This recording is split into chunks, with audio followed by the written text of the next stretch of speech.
الرحيم ورتل القرآن ترتيلا. وقال النبي صلى الله عليه وسلم أشراف أمتي حملة القرآن. অধ্যক্ষ আয়োজিত উপজেলার স্বনামধন্য দ্বীনি শিক্ষা প্রতিষ্ঠান মাদ্রাসাতুল রিসালা আল ইসলামিয়া বার্ষিক প্রতিযোগিতা অনুষ্ঠানের সম্মানিত সভাপতি উপস্থিত রয়েছেন উকিয়া উপজেলার সর্ব সম্মানিত আলেম দ্বীন জনাব মাওলানা হাফেজ ফরিদ সাহেব বারাকাল্লাহু ফি হায়াতিহি। উপস্থিত রয়েছেন শ্রদ্ধেয় তোফা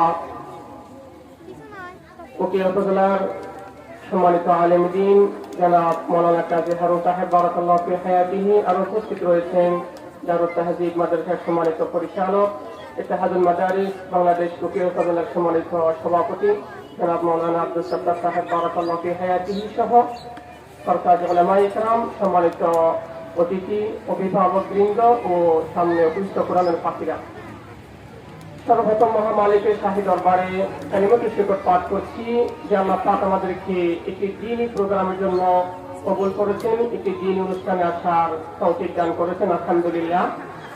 আমার অভিজ্ঞতা থেকে বলছি, হয়তো আপনারা কিছুক্ষণ পূর্বে দেখেছেন কত প্রতিষ্ঠানের শিক্ষা কার্যক্রম সফলতার দিকে এগিয়ে যাচ্ছে, আলহামদুলিল্লাহ। ছোট্ট ছোট্ট মেয়েরা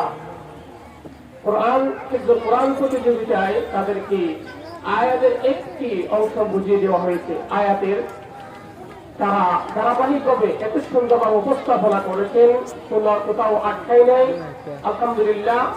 আমরা আশা রাখি একদিন এই উকিয়ে প্রতিষ্ঠিত উকিয়ার প্রাণ কেন্দ্রে রাজাপালংয়ে প্রতিষ্ঠিত মাদ্রাসাতুল রিসালা এই শিক্ষার্থীরা এক একজন আলেমা হাফেজা হিসেবে ইসলামের খিদমতে নিয়োজিত থাকবেন ইনশাআল্লাহ। এবং তারা আরোই বক্তব্য দিয়ে আপনাদেরকে আরো চমৎকার যে উপস্থাপনা, তারা সাহসিকতার প্রমাণ দেখিয়ে দিয়েছেন। আল্লাহ পাক তাদেরকে পুরো বিশ্ব জুড়ে ইসলামের খিদমতের জন্য কবুল করে নিন, আমিন। পরিশেষে সকলের সুস্বাস্থ্য কামনা করে আজকে মাদ্রাসাতুল রিসালা পরিবারকে আন্তরিক অভিনন্দন জানিয়ে আমার সংক্ষিপ্ত বক্তব্য এখানে শেষ করছি। ওয়া আখিরু দাওয়ানা আলহামদুলিল্লাহি রাব্বিল আলামিন। আসসালামু আলাইকুম ওয়া রাহমাতুল্লাহি ওয়া বারাকাতুহু।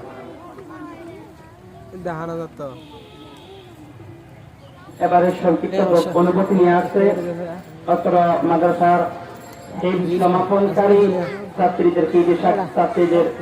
ছাত্রীদের মধ্যে সিদরাতুল মুনতাহা কামির সম্মানিত আব্বাজান জনাব নুরুল আলম সাহেব।